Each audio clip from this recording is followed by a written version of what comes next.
Rider, so for today's video ay may panibago na naman tayong i-review at nandito nga sa ating harapan ang kamukha ni Honda Click 160, ang pinagmamalaki ng Skygo, ang kanilang Lance 150 scooter. So kung ang Click 160 ay 160cc, ito naman ay 150cc lamang. Pero magugulat kayo sa specs and features sa motor na ito. Kung balak mo naman bumili ng motor na ito, ay panoorin mo ang buong video para alam mo yung specs and features kung ano ba ang meron sa motor na ito. If interested kayo sa mga ganitong content, maaari kayo mag-subscribe sa aking YouTube channel at paki-follow na rin ako sa aking Facebook page para lagi kayong updated sa ating mga bagong videos ilalabas ko dito sa aking YouTube channel at sa aking Facebook page.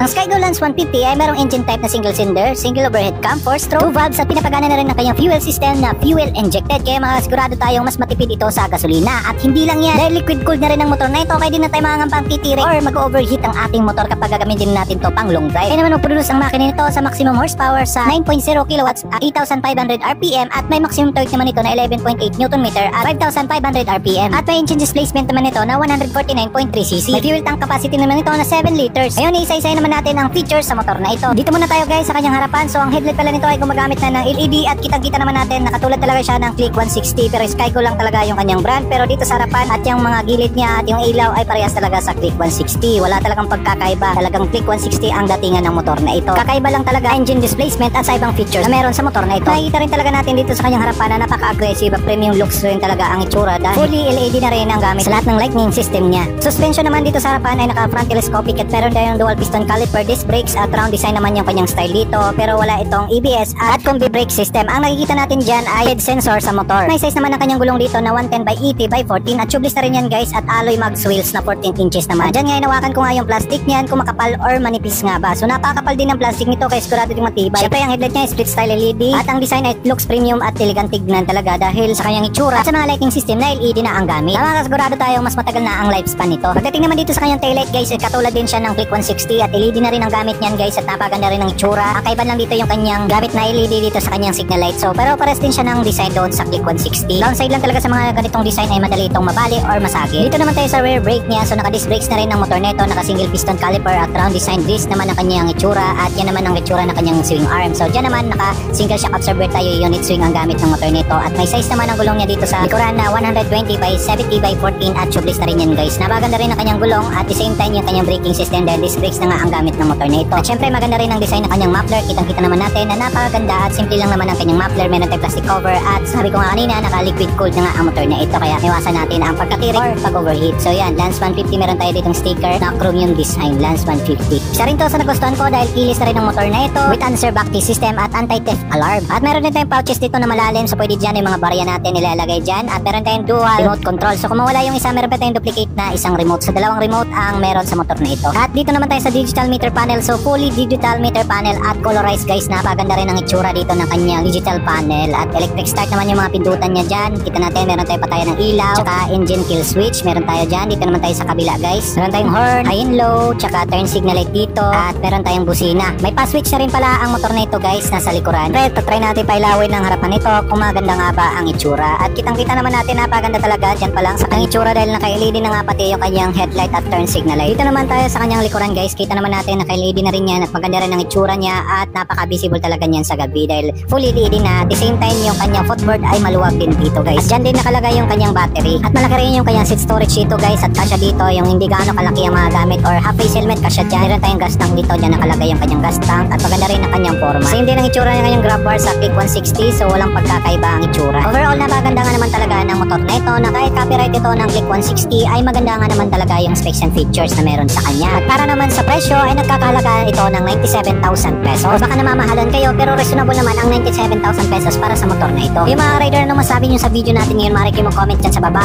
kung ano yung inyong opinion dito sa kanilang bagong Skygo Lance 150. At kung nagustuhan nyo ang ating video ngayon, maaari kayong mag-like, share, and subscribe sa aking YouTube channel at paki-follow na rin ako sa aking Facebook page para lagi kayong updated sa ating mga bagong upload. Maraming salamat sa inyong panonood. Para sa susunod na video, abangan.